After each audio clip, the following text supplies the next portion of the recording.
Welcome to Jerusalem, a city unlike any other.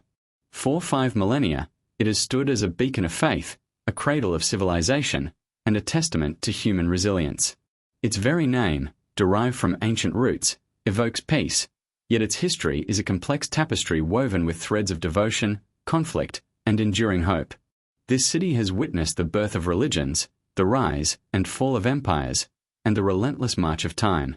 It's a place where every stone tells a story, a living museum of humanity's shared past, deeply significant to billions across the globe. Jerusalem's extraordinary history begins with its unique geography. Situated on the spine of mountains between the Mediterranean Sea and the Judean desert, it was a natural crossroads for trade routes and migrating peoples. Its elevation provided a defensive advantage, while a crucial natural resource made permanent settlement possible: water. This delicate balance of strategic location and vital resources laid the foundation for one of the most continuously inhabited and fought-over cities in human history. Understanding its location is key to understanding its longevity and importance.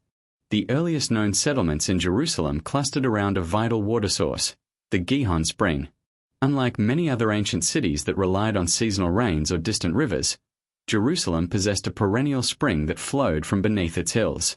This consistent water supply was an immense advantage, offering both drinking water and the potential for irrigation, crucial for sustaining a population in a semi-arid region. The Gihon Spring was not just a convenience, it was the very reason Jerusalem could thrive and grow from a small settlement into a fortified city. Around 3000 BCE, evidence suggests the first permanent settlements emerged, likely by a people known as the Canaanites. These early inhabitants recognized the strategic value of the hill overlooking the Gihon Spring. They began to fortify the settlement, building walls to protect their precious water source and their homes. This early period, often referred to as the Early Bronze Age, saw the city establish its first distinct identity, marked by simple dwellings and nascent communal organization. It was a humble beginning, but one that set the stage for millennia of development. By the Late Bronze Age, around 1800 BCE, the city was known as Jebus and was inhabited by a Canaanite tribe called the Jebusites. They further fortified the settlement, transforming it into a formidable stronghold. Their Acropolis, or upper city, was built on a steep ridge, making it naturally defensible. These strong defenses allowed the Jebusites to maintain control of Jerusalem for centuries, even as other cities in the region fell to various invading forces. Their engineering prowess in wall building was legendary, posing a significant challenge to any would-be conquerors. The biblical narrative tells of the Israelites' arrival in Canaan, marking a pivotal shift in the region's history. While they established control over much of the land, Jerusalem, or Jebus as it was then known, remained an independent Jebusite city, strategically located between the northern and southern Israelite tribes. Its impregnable defenses made it a formidable obstacle to Israelite consolidation. For a time, it represented a challenge, a strong foreign enclave nestled right in the heart of what would become the Israelite territories, a testament to its enduring strength. Centuries later, a new leader emerged from the Israelite tribes, David, a shepherd boy who rose to become a warrior and king. After consolidating his rule over the southern kingdom of Judah and later the northern tribes of Israel, David sought a capital city that could unite his fledgling nation. He needed a neutral site, strategically defensible, and centrally located. His gaze fell upon the Jebusite stronghold of Jerusalem, recognizing its immense potential as the heart of his new kingdom, a city positioned perfectly to bind the disparate tribes together. Around 1000 BCE, King David launched his daring campaign to capture Jebus. The city's strong walls presented a direct assault challenge. The biblical account describes a clever infiltration through the city's water shaft, likely a tunnel providing secret access to the Gihon Spring. This ingenious strategy allowed David's forces, led by Joab, to bypass the main defenses and surprise the Jebusite garrison from within. The capture of Jerusalem was not merely a military victory. It was a symbolic triumph that solidified David's power and transformed the city's destiny forever. With Jerusalem now under Israelite control, David declared it the capital of his united monarchy. This decision was brilliant. Jerusalem was not associated with any particular tribe, making it a neutral choice. Its strategic location offered excellent defense and easy access to both north and south. David began to develop the city, building his palace and laying the groundwork for its future as a political and religious heartland. This marked the beginning of Jerusalem's Golden Age, transforming it from a Jebusite fortress into the royal city of David. To further establish Jerusalem's religious significance, David brought the Ark of the Covenant into the city. The Ark, a sacred chest containing the tablets of the Ten Commandments, was the holiest object in Israelite tradition, representing God's presence among his people. Its arrival transformed Jerusalem into the spiritual center of the Israelite nation, fulfilling David's vision of a city that was not only politically central but also divinely favored. This act cemented Jerusalem's dual role as both temporal and spiritual capital, a legacy that endures to this day. Following David's reign, his son Solomon inherited a vast and prosperous kingdom. Solomon was known for his wisdom, wealth, and diplomatic prowess. Unlike his father, who was a warrior, Solomon focused on strengthening the kingdom through alliances, trade, and monumental building projects.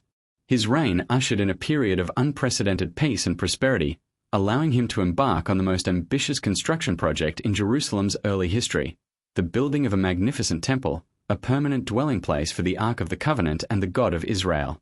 The first temple, often called Solomon's Temple, was a marvel of ancient architecture and craftsmanship.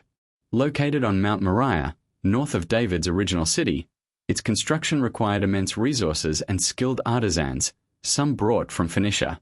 It was built with expensive cedar wood from Lebanon, precious metals, and finely cut stones. This grand edifice was more than just a building. It was the central sanctuary for the Israelite faith, the spiritual heart of the nation, designed to house the Ark of the Covenant and serve as the primary site for sacrifices and worship. With the first temple completed, Jerusalem solidified its position as the undisputed spiritual center of the Israelite world. Pilgrims from all corners of the kingdom journeyed to Jerusalem to offer sacrifices, celebrate festivals, and seek divine guidance. The temple became the focal point of Israelite religious life, symbolizing God's covenant with his people. This period represented a zenith for Jerusalem, as its dual role as political and spiritual capital reached its fullest expression, creating a powerful sense of national and religious identity for all Israelites. After Solomon's death, internal strife led to the division of the united monarchy around 930 BCE. The northern tribes seceded to form the Kingdom of Israel, while Jerusalem remained the capital of the southern kingdom of Judah. This political fragmentation led to centuries of intermittent conflict between the two Israelite kingdoms, weakening them both. Despite these challenges, Jerusalem retained its religious significance for Judah, but its political dominance over all 12 tribes was forever broken, setting the stage for future vulnerabilities. During these turbulent centuries, a lineage of prophets emerged, speaking God's word to the people of Judah and its kings. Figures like Isaiah, Jeremiah, and Amos delivered powerful messages, warning against idolatry, injustice, and corruption. They foretold divine judgment if the people did not return to the covenant. These prophets often spoke within the very gates and courts of Jerusalem, their voices echoing through a city that was increasingly torn between its sacred calling and the temptations of regional power politics. Their words served as a moral compass. By the 8th century BCE, the mighty Assyrian Empire posed an existential threat to the region. King Hezekiah of Judah faced the imminent danger of an Assyrian siege of Jerusalem. In a remarkable feat of engineering, Hezekiah ordered the construction of a 533-meter tunnel to divert the waters of the Gihon Spring from outside the city walls to a secure pool within, known as the Pool of Siloam. This ingenious defensive measure ensured Jerusalem's water supply during a siege, demonstrating the city's commitment to survival against overwhelming odds. Despite Hezekiah's efforts, the political landscape continued to shift dramatically. The Assyrian Empire eventually declined, only to be replaced by the even more powerful Neo-Babylonian Empire under King Nebuchadnezzar II. This new regional superpower had ambitions to control the entire Levant. Judah, caught between the great empires of Egypt and Babylon, struggled to maintain its independence, often playing one power against the other. These geopolitical maneuvers ultimately proved futile, as Babylon's might was simply too overwhelming. In 587 BCE, after years of rebellion and defiance, Nebuchadnezzar's forces laid siege to Jerusalem. The city endured a prolonged and brutal siege, as its inhabitants faced starvation and despair. Despite their resilient defense, the superior military might of Babylon eventually prevailed.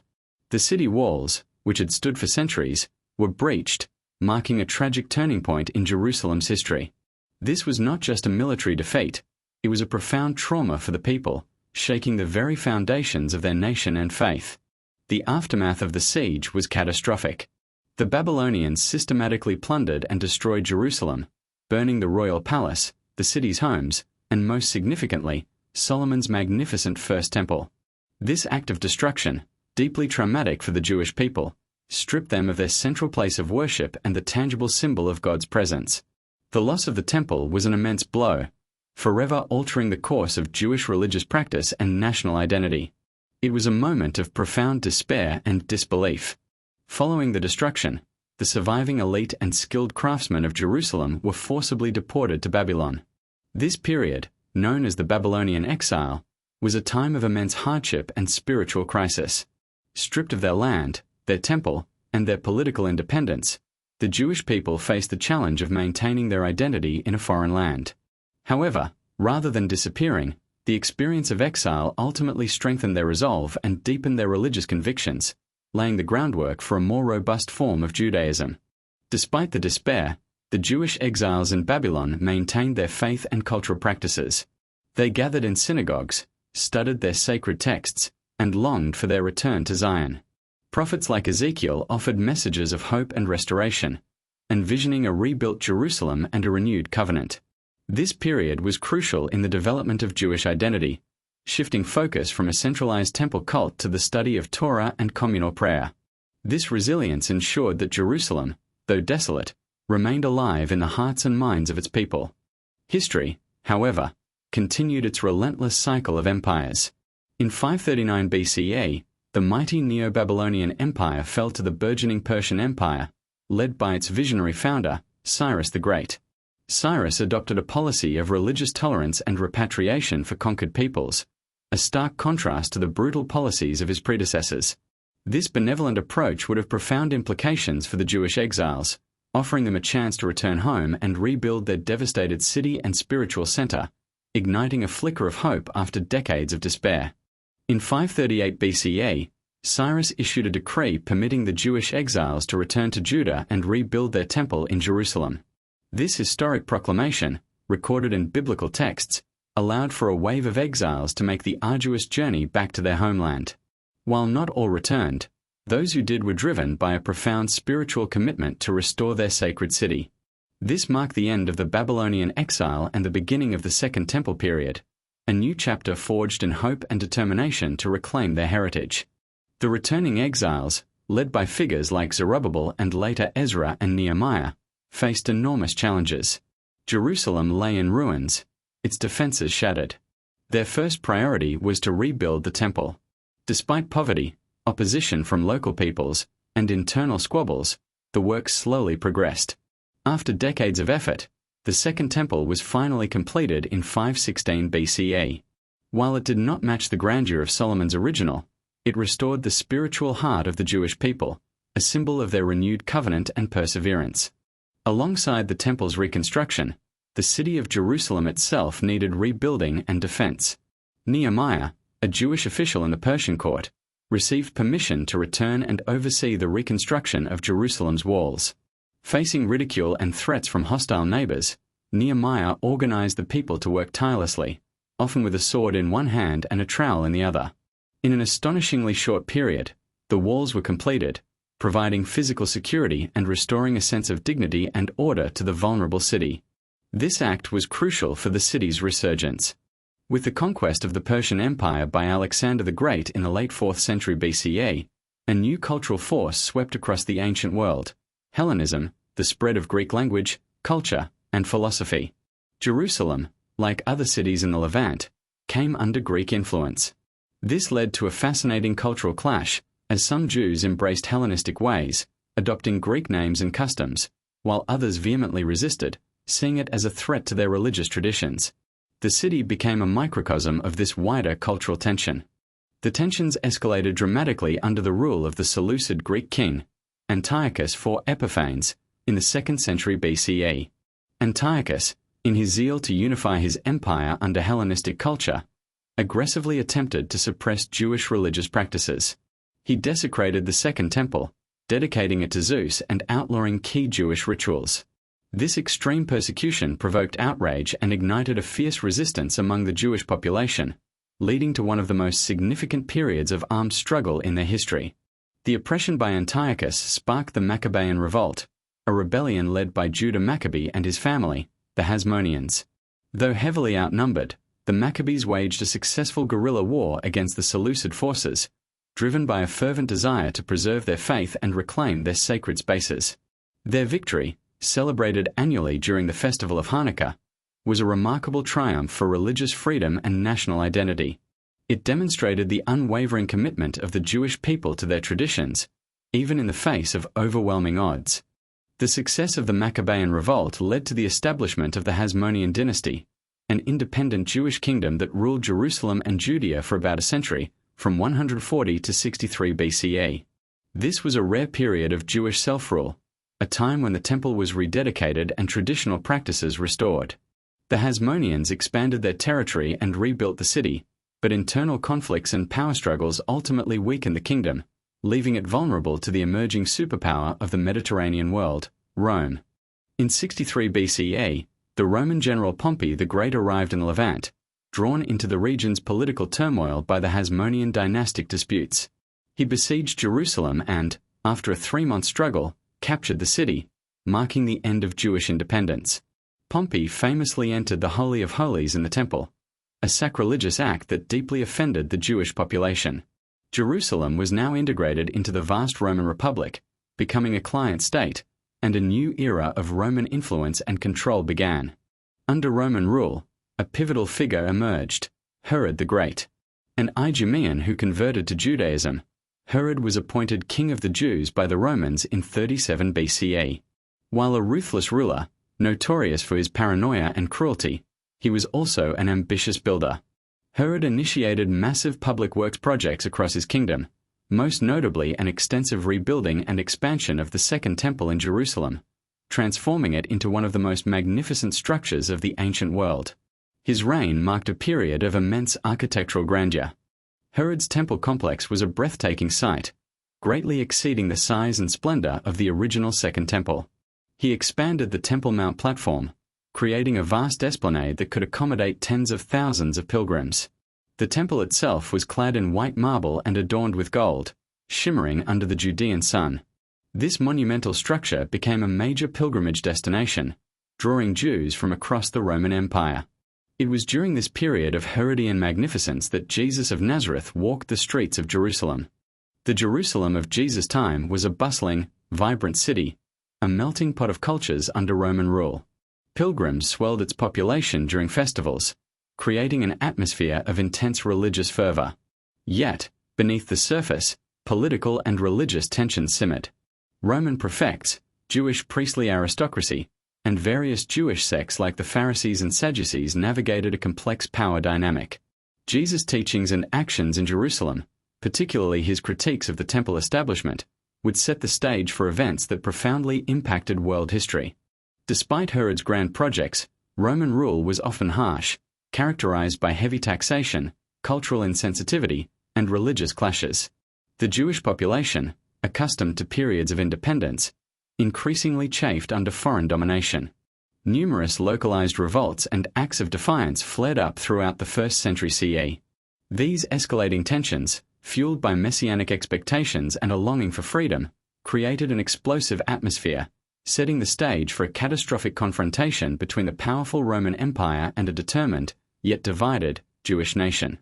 In 66 CE, these simmering tensions finally erupted into the First Jewish-Roman War, often called the Great Revolt. It was a desperate struggle for liberation against the mightiest empire of its time. The Jewish rebels, though initially successful, were ultimately outmatched by the disciplined Roman legions. After 4 years of brutal fighting across Judea, the Roman general Titus laid siege to Jerusalem in 70 CE.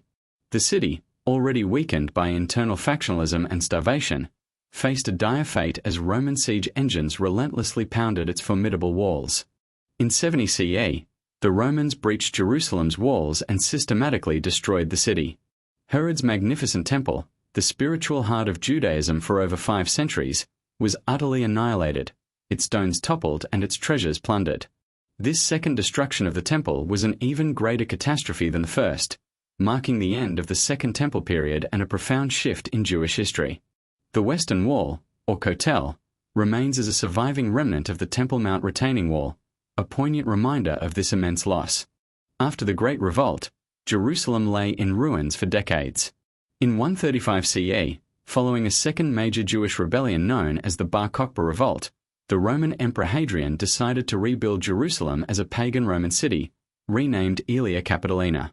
He strictly forbade Jews from entering the city, symbolizing a complete break from its Jewish past. Hadrian erected temples to Roman gods, including Jupiter Capitolinus, on the former Temple Mount. This marked a deliberate effort to erase Jerusalem's Jewish identity and transform it into a Roman provincial center. With the conversion of Emperor Constantine to Christianity in the 4th century CE, Jerusalem underwent another dramatic transformation. Aelia Capitolina was gradually re-Christianized, and its Jewish past was reinterpreted through a Christian lens. Empress Helena, Constantine's mother, famously visited Jerusalem and identified many sites associated with Jesus' life, sparking a wave of church building.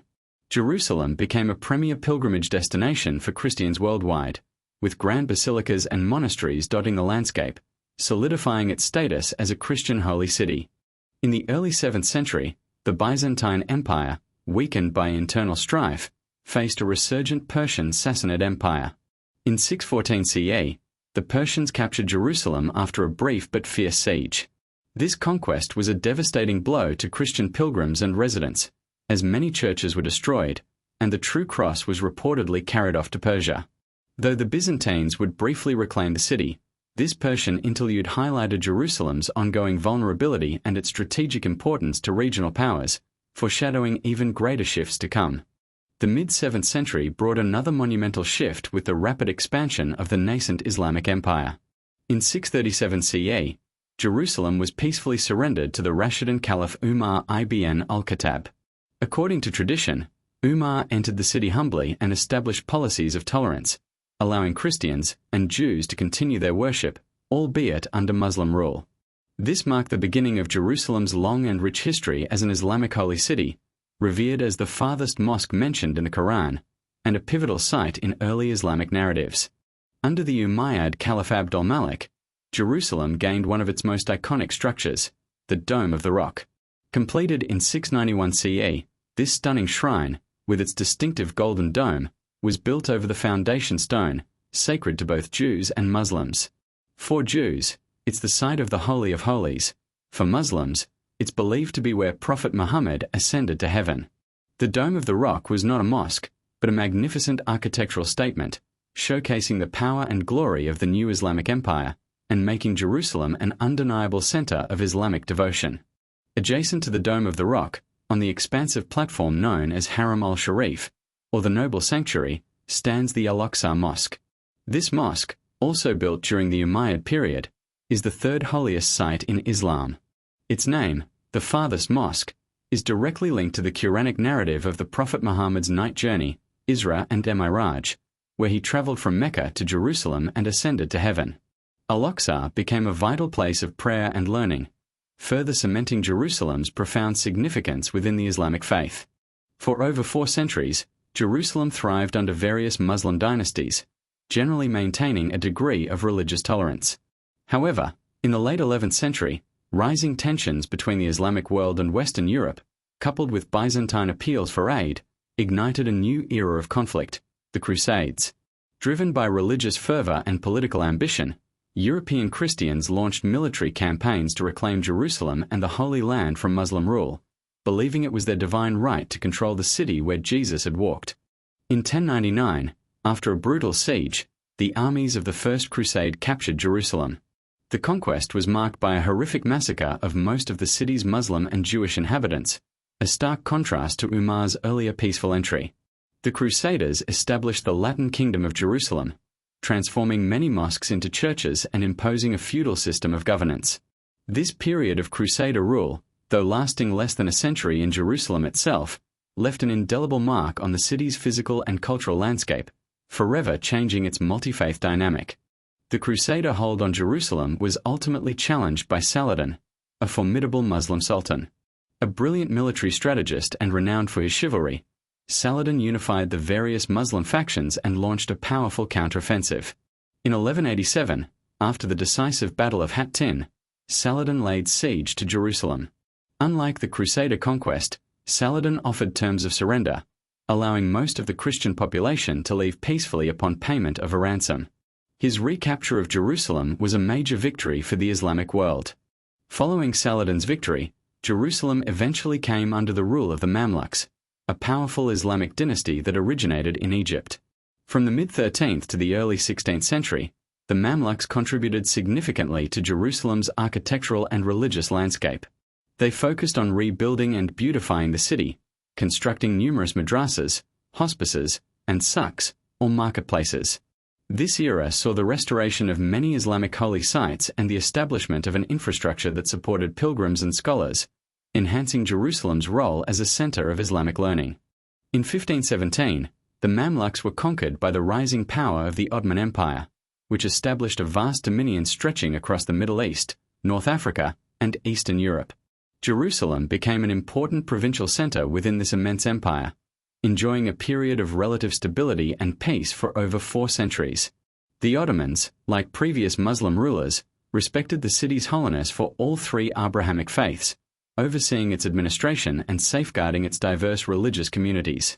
This was one of the longest continuous periods of rule in Jerusalem's history.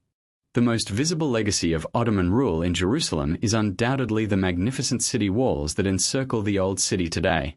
These impressive fortifications, complete with their ornate gates, were largely rebuilt by order of Sultan Suleiman the Magnificent in the 16th century. His extensive construction project revitalized Jerusalem, making it a well-defended and beautiful city once again. These walls, which stand majestically to this day, define the boundaries of the old city and symbolize Jerusalem's enduring strength and its complex, layered history.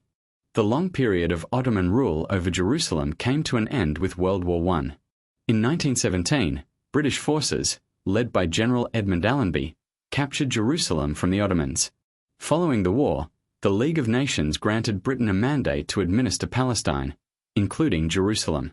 This period, known as the British Mandate, lasted from 1920 to 1948, and was characterized by growing nationalistic aspirations among both the Arab and Jewish populations.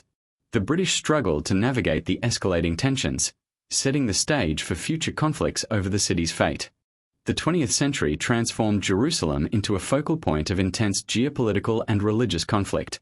The rise of Zionism, advocating for a Jewish homeland, clashed with burgeoning Arab nationalism, seeking an independent Arab state in Palestine. British attempts to mediate proved increasingly difficult, leading to outbreaks of violence and unrest.